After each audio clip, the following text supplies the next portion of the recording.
Okay, guys, so this is the first video I'm going to do on morphology and syntax. Okay, this topic is more related to syntax than morphology, but in any case, I think it will be useful.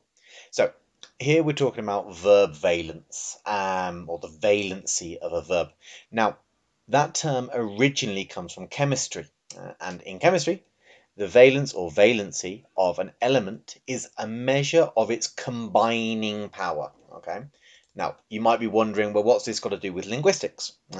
And I can remember thinking that as well when I was at university. But it's got a lot to do with linguistics because in syntax, structures combine. Okay, so we're talking about the combining power of, in this case, verbs. All right, so combining power with other atoms when it forms chemical compounds or molecules. Now, you might be thinking, well, why is this teacher talking about compounds and molecules in chemistry? Well, because it's got a lot to do with linguistics in the sense that a verb combines with other things, subjects, objects, predicates, that sort of thing, to create something new, okay, to create a bigger unit than itself, okay? So anyway, let's look at this first concept. So an intransitive verb. An intransitive verb is a verb that doesn't have any objects. Yeah, we'll have a look at an example in a moment. So we can write next to it, no objects. Okay. A transitive verb has one object. One object. And a ditransitive verb has two objects. Okay, and we're going to have a look at some examples in just a moment. Okay, so intransitive verbs, it says here, verbs with no objects. Okay, so I sleep. She drives. Sam dances. Yeah. Now, those sentences, I sleep, they're complete. They don't need anything else. They've just got the subject, I, and the verb sleep. And, that is a complete sentence. Now, if we look at she drives, that is a complete sentence. It doesn't need anything else. It doesn't require an object. It doesn't need anything after the verb to complete it. Okay? There's no complement required by that verb. Now, you could add a complement or an object if you wanted to.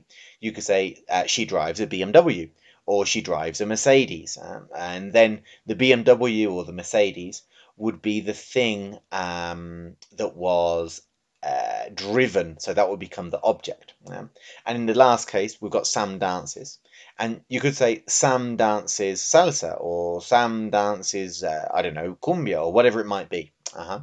And in that case, you would be using the verb dance as a transitive verb. Okay, so let's move on to transitive verbs. Okay, so here we've got transitive verbs. So firstly, it was intransitive, and now it's transitive verbs. Transitive verbs require an object. Okay, they need to have an object. If they don't have an object, it's the verb is incomplete. Okay, or the sentence is incomplete.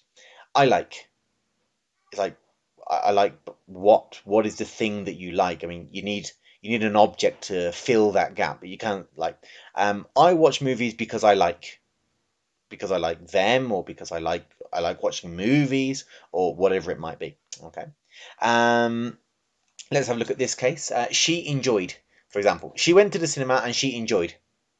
Well, she enjoyed what? She enjoyed it, or she enjoyed herself, or she enjoyed the movie, whatever it might be. Okay, so she enjoyed. It requires something to complete it. It requires an object for that sentence to be complete. Okay.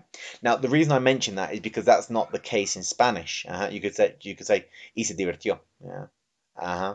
Or disfrutó, and then it would be yeah, I guess you'd have to say disfrutó de la película. Yeah, so you need something to kind of complete that idea. Have a look at this one with regret. Yeah, so you can't just end a sentence usually with regret. You could have to say something like, "I bought this car and I regret it." Yeah. Now that's different because in Spanish you'd have to say, "Compré ese auto y me arrepiento." You wouldn't say "me lo arrepiento." Yeah. But in English, you have to say, and I regret it, and they regretted it, or she regretted it. We need something to make that idea complete. Okay. Now let's have a look finally at ditransitive verbs. Okay. So if we have intransitive, no objects. Ditransitive, one object. One object. Transitive, one object, and ditransitive. There's going to be two objects. Okay, so we can write that there. Two objects. Now, if we look at this, I sent my mum flowers. There we've got two objects. We've got my mum, in the sense that she received the flowers, and the thing that was sent are the flowers themselves. Okay, so I sent my mum flowers, two objects. Okay, we gave David some advice. So David is the person who received the advice, but the thing that was given, the other object, is some advice. Okay, and then Paul bought Sam a car. Okay, now again, that's a ditransitive verb. In this case, because Sam is the person who received it, so that's one object, and then a car is the other object because that was the thing that was bought. Okay. Now, these verbs don't always have to be ditransitive. For example, you can just say, I sent flowers, and that's fine. What you can't say is, I sent my mum. You need to say, I sent my mum something, okay? We gave David some advice. You can't say, we gave David, but you could say, we gave some advice. When you say, we gave some advice, gave is acting as a transitive verb, not a ditransitive verb, okay? And then we bought a car, but you couldn't say we bought Sam unless you were buying Sam. And I know what you're thinking. What about when we say I sent flowers to my mum, or we gave some advice to David, or we bought a car for Sam?